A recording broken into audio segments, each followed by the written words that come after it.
sei nem por onde eu começo esse vídeo. Eu acabei de chegar de São Januário, eu gasto dinheiro, eu gasto tempo, eu pego friagem pra ver isso. Pode ter certeza que hoje o rebaixamento foi decretado. Porque todo mundo tá ganhando, todo mundo que tá ali no confronto direto com a gente tá ganhando. E a gente não ganha. E a gente ainda perdeu pra um adversário direto, da pior forma possível. E não é nenhum mistério tudo que aconteceu nesse jogo. É mais do mesmo, que a gente tá cansado de ver. Eu realmente acredito que o Pedro Emanuel hoje mexeu mal, mexeu errado. Mas eu não vou culpar o cara, porque o Vasco teve 3 ou 4 chances de matar o jogo no primeiro tempo. E não matou. Por quê? Porque é um time ruim, incompetente, que não faz gol. E assim, a gente pode falar de Pedro Emanuel, a gente pode falar de Tietê, Léo Jardim, Piton, a galera toda que a gente tá de saco cheio. Só que não são eles os culpados. Sabe quem são os culpados? Pedrinho, Admar e companhia, que gasta milhões no Inestrosa, que gastou milhões no Spinelli, que é incapaz de dominar uma bola. Esses são os culpados, especialmente o presidente, que não aparece. Ele não vem dar as caras. E assim, o Pedrinho tem a melhor das intenções, eu realmente acho. Mas de que adianta ter um bom coração e ser incompetente? Porque os 3 anos de gestão do Pedrinho foram esse cenário, brigando para não cair. Em 24 foi um milagre, em 25 foi um milagre, e agora só um milagre. Eu não posso nem dizer que foi um milagre, porque pra mim, se continuar desse jeito, não é que vai cair, é que vai cair com 5 rodadas antes de acabar o campeonato. Por quê? Os próximos 3 jogos no Brasileiro são Palmeiras fora, Cruzeiro e Fluminense. Fluminense não me preocupa. Mas vai ganhar do Cruzeiro e do Palmeiras jogando assim? Sem conseguir marcar um gol sequer? E aí no meio desses jogos ainda tem o da Copa do Brasil, que eu queria muito que o Vasco jogasse o Brasileiro como joga a Copa do Brasil. Por alguma razão, a postura do time é completamente outra. E no Brasileiro não. Não tem essa postura, não tem esse senso de urgência. Não consegue ganhar jogo, não consegue fazer gol. E assim, cara, é irritante, porque eu falei que a gente não pode culpar o Pedro Emanuel, que a gente não pode culpar os jogadores, mas a gente também tem que culpar ele sim. Eu só quis dizer que o maior responsável por estar desse jeito é o presidente, que pode ter a melhor das intenções, mas é incompetente.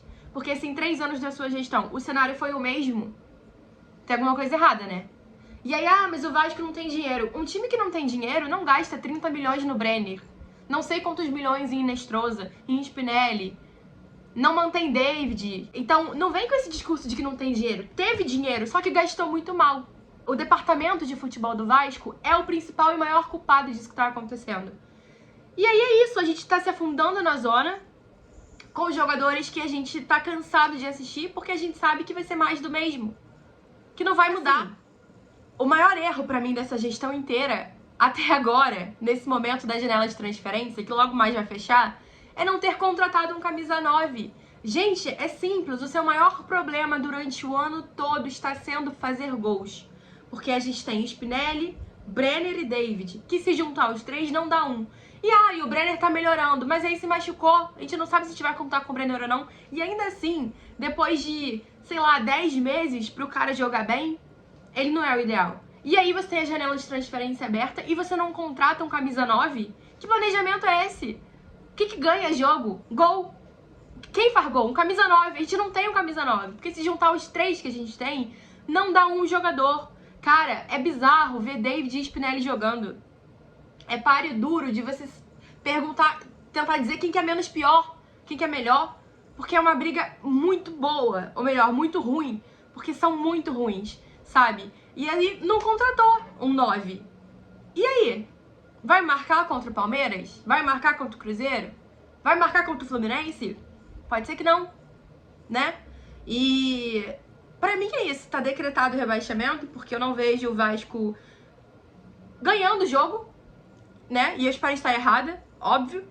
Tem ainda muito campeonato pela frente, só que os times que estão perto da gente, estão brigando por essa mesma coisa, estão ganhando, estão pontuando. E o Vasco não. Mais uma rodada sem ganhar, sem pontuar. E aí, quando começar a pontuar, vai ser tarde, entendeu? Então foi o que eu falei um pouco antes, não é que não vai cair. É que vai cair com rodadas de antecedência. Junto com a Chapecoense, quem sabe que é um time certo que vai cair, daqui a pouco a gente vai ter o segundo, que é o Vasco. Onde vocês acham que o Vasco vai parar? Com esse futebol, com esse elenco?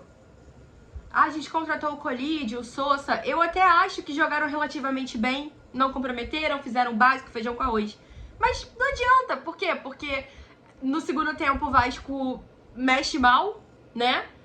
Não volta pra campo, fica dormindo. A gente tem as falhas individuais que perseguem a gente, junto com o treinador mexendo mal e dando o que deu. E aí? Ah, mas é assim, foi um negócio esporádico, porque o Pedro tava vindo bem. Eu concordo, eu tava até falando que ele tava calando a nossa boca, que tanto criticamos ele, certo? Que esse cara, que invenção, nada a ver. E o cara vinha fazendo jogos ok. A cada jogo uma evolução diferente. Um claro exemplo, ter feito o Brenner voltar a jogar.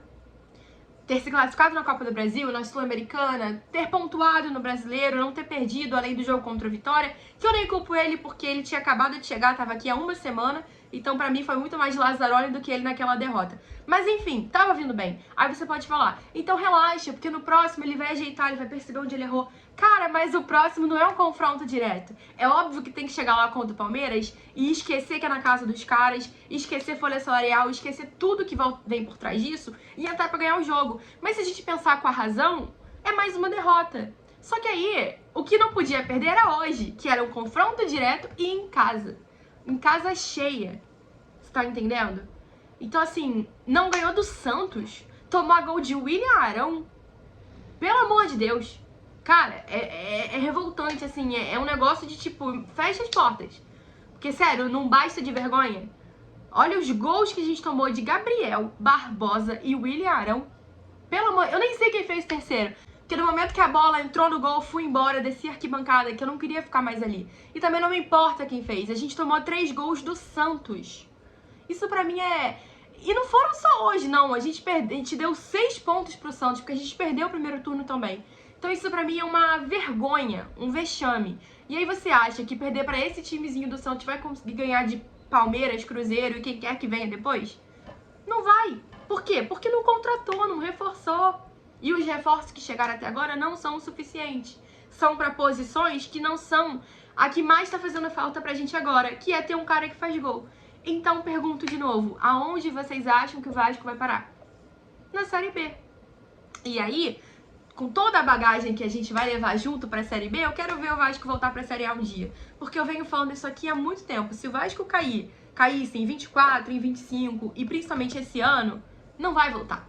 Porque tem muita coisa por trás, é uma recuperação judicial, e aí diminui cota de TV, e diminui patrocínio, e diminui um monte de coisa. E aí a dívida aumenta, e aí não tem SAF. Vocês acham mesmo que caindo vai voltar? Não vai, vai fechar as portas. E no fundo isso deve ser bom, porque aí acaba o nosso sofrimento de uma vez por todas. Porque, cara, eu não vou aguentar mais um ano de terça-feira, 9h30 da noite, Vasco e Londrina, Vasco e Criciúma. Tá entendendo? Cara, a gente não merece isso, a gente faz de tudo por esse clube. A gente compra a camisa, a gente lota jogo, a gente apoia, a gente viaja, a gente faz de tudo. E ganha isso aí em troca. Mais uma rodada na zona de rebaixamento. E vai ficar, porque não vai conseguir sair dali. E digo mais, tem que torcer contra quem tá brigando com a gente. Pra eles serem piores do que nós. Porque aí sim a gente tem uma mínima chance de conseguir sair dali. Mas, se não fizer gol, não tem chance nenhuma. E aí é isso. 3 anos de gestão Pedrinho, 3 anos lutando contra o rebaixamento. 3 anos sem aparições, 3 anos sem conversar com o torcedor. E é isso aí. Eu não sei nem mais o que falar. É frustrante, revoltante. E é isso. Vamos ver o que vai acontecer no domingo, dia 23 de agosto, contra o Palmeiras lá. Vamos ver onde é que o Vasco vai parar. O primeiro time, ou melhor, o segundo time que já temos é a Chapecoense, a cair antes do campeonato acabar. Que fase, que fase. Se você chegou aqui, o mínimo que eu espero é que você se inscreva nesse canal, deixe seu like, comente aqui nos comentários a sua opinião.